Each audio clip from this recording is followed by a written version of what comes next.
Sejak bila you start menyanyi? Sebab I tengok dalam you punya live biasanya you nyanyi-nyanyi.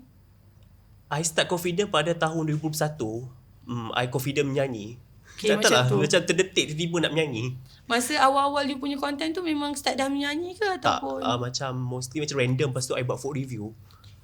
You buat food review. Kak Dam mesti kenal kan dulu I buat food review. Yeah. Sebelum I menyanyi, I buat food review. Ya, yeah, betul. Dia buat food review Lepas tu review dia pun bukan orang kata apa, tak sama dengan orang lain. Betul. Tak Yang sama. trademark ya, jom kita bincang cashier.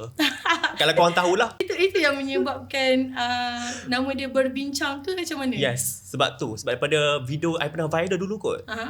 Time tu first time I review kedai makan tu. Lepas tu I cakap lah, I macam tak tahu, tu macam awkward lah. I kata, okay guys, jom kita berbincang cashier. Sebab time tu lah orang dah trademark. Time tu lah kat komen tu macam orang macam berbincang ya.